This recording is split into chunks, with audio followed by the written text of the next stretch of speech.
thinking about Yahawashi when he was standing in front of the woman caught in adultery. And the men brought her to him and said, the law says one caught in adultery should be stoned. What do you say? And he was writing something in the ground, and he stood up and said, let he who is without sin cast the first stone. And one by one, they were convicted and they let her go. And he looked at her and said, woman, where are thine accusers? She said, there are none, Lord. He said, neither do I accuse thee. Go and sin no more. Now, Christianity has taken this precept and completely made it into something it doesn't even mean. Yes, it is about redemption, but the woman is talking about Israel, and mainly the elect of Israel and the Israelites only. It's not talking about any other race of people on the earth, because no other race of people were given the law. Another clue into this that nobody in the Christian world would understand is when Yahawashi says, let he who is without sin cast the first stone. There's two meanings to this.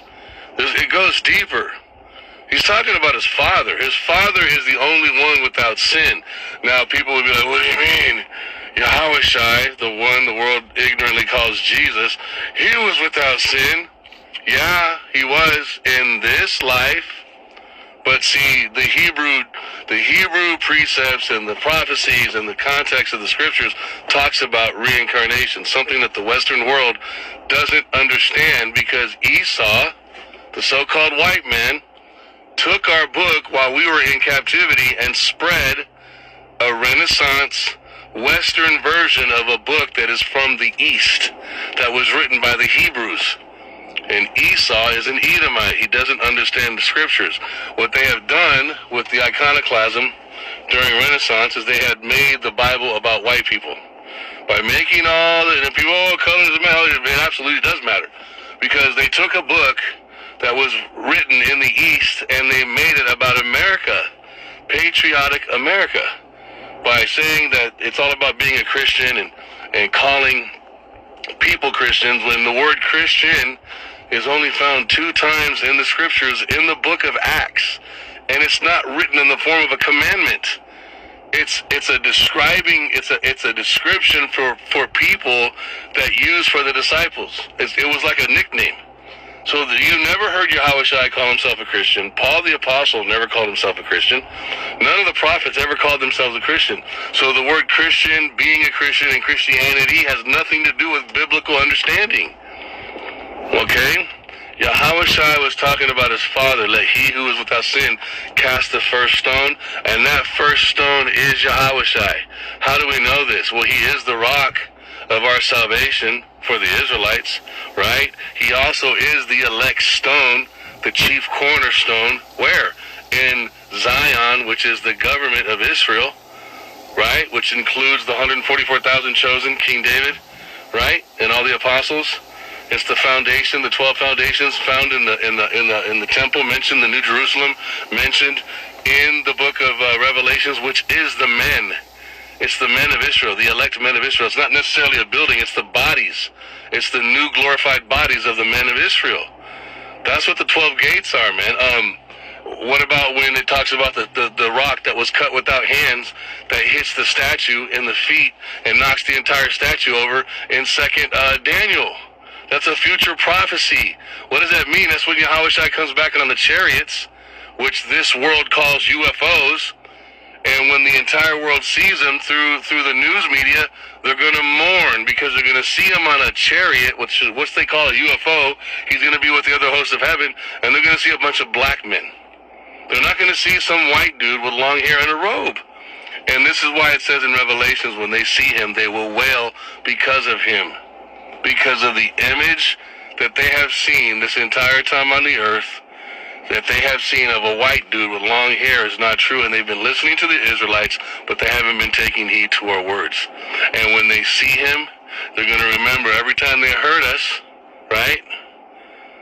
And they're going to be like, I never paid attention, I never listened.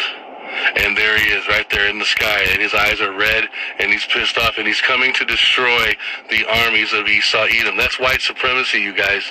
because it says in the Bible that the armies of this world are going to try to fight the Lamb when he returns in Armageddon. Well, who has the biggest army on the planet? America. And who runs America? The so-called white men. Let he who was without sin cast the first stone. It isn't just about forgiving for the Israelites. It's about the Most High, Yahawah, the Father, literally throwing Yahawashi like a rock to judge Esau, Edom, and his rulership. Because forgiveness is only for the wife, and the wife of Yahawah Ba'ashem Yahawashi is the elect of Yasharallah. The whore is Mystery Babylon, and that's America, that's Basra, that is the chief city of the Edomites.